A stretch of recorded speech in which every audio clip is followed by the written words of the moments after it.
Hello friends and family.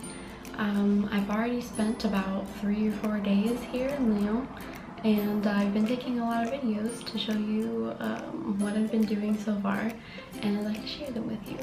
So here we go. Here's my adventures in Lyon so far.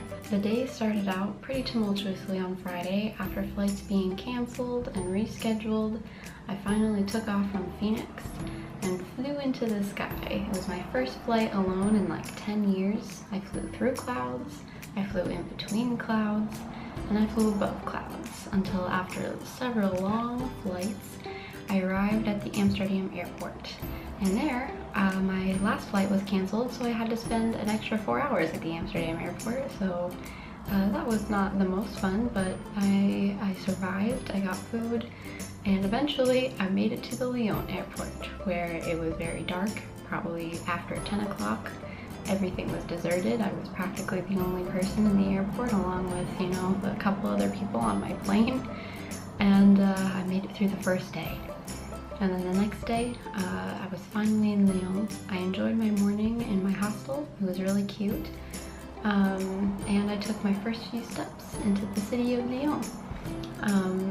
Everything was immediately just so cool to me. I took up my time that morning walking around and exploring a little bit. That building on the right is the Opera House, and I walked down the Rue de la République, where there was a lot of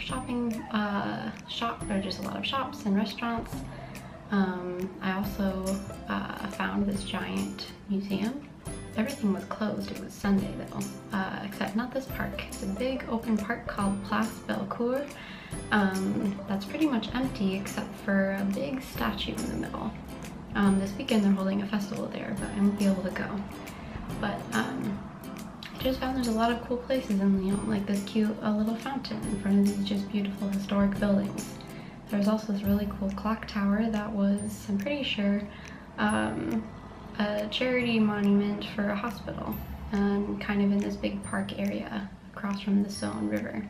And I walked past the kind of mayor's office of the town, and I went back to my hostel to grab my bags and head to my dorm. And so this is my cute little tiny dorm. I have a bunch of cool cabinets on the side when you first walk in, with these cool sliding doors that you can hold all my stuff in. And I have this big desk with a little mini fridge. I have a cool whiteboard, even though I don't really have markers to use. I have these little shelves, my own room, and I have a little small closet that holds all my stuff pretty perfectly. And I even have a tiny bathroom. It's very tiny. I have a place to hold my towels, of course, a little tiny toilet, a little tiny sink, and a little tiny shower. But it's great. I have a little bookshelf too by my bed, a small bed in the corner that looks out this great window where I have just this amazing view of the city. I spent a lot of time the first day just looking out at the city, not even believing I was there. But after getting settled that first morning and afternoon, I went out with a couple girls to explore some more and go find dinner. So we walked down these hills and these tiny streets where people live in their little apartments. We walked across the Saône River and found a restaurant in this area where there's a lot of restaurants and shops. There was a big park with a statue, and we had some pizza, and it was pretty good, but French pizza, of course. We walked back across the Saône River and walked back up the hills until we made it just in time for this beautiful view. There's lots of views from the hills in Lyon. And then back in my room, I watched as the city turned from pink to purple to blue and then to black. And that was my first full day. The next day was a little bit more business-like.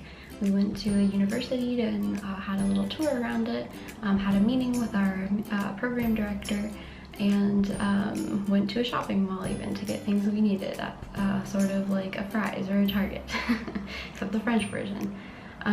But then later that day, I went out exploring again.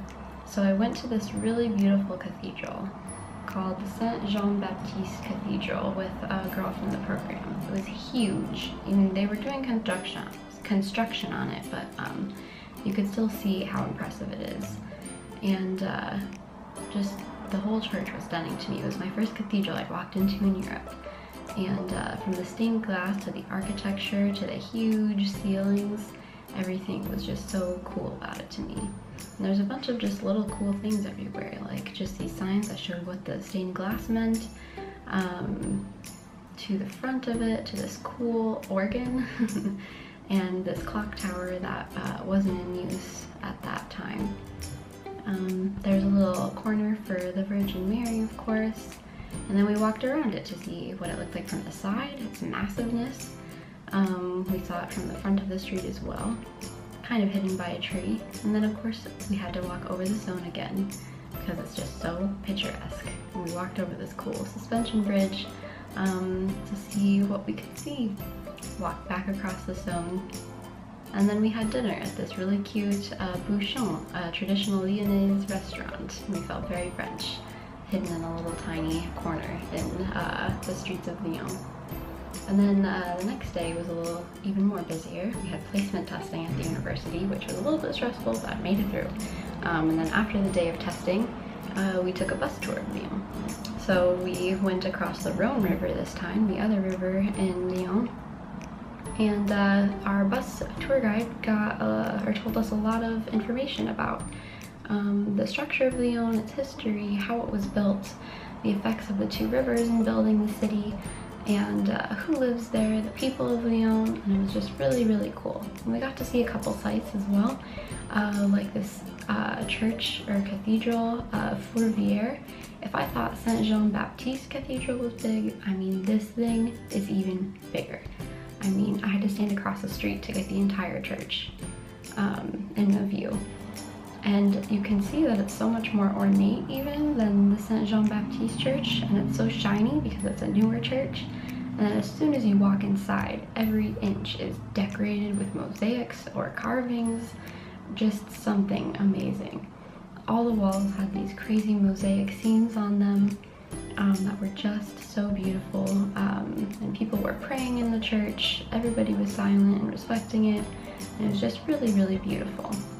On the side, there's the original Basilica Church that was eventually had this giant thing added onto it. Afterwards, we continued on our tour, stopped by Saint Jean-Baptiste Cathedral again, and walked down the little tiny streets. We even went trabouling, which means we went through these traboules, which are little corridors that connect each street to each other through the buildings. Because the way that the city was built, you can't easily get from one street to another without going around all the buildings. These little traboules, or corridors, are built.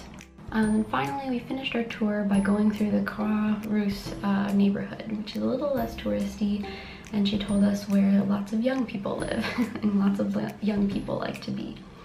So yeah, those are the first few days in Lyon so far. I have had a lot of fun. It's been a little stressful being in a different country, but of course it is. Classes have already started, and I'll have to get some footage of the university, which is also very beautiful and very different from ASU, because it's a tiny little historic French building. But yeah, the city is so beautiful and so interesting, and I can't wait to show you more of my adventures. But thank you, love you, and miss you all. Bye.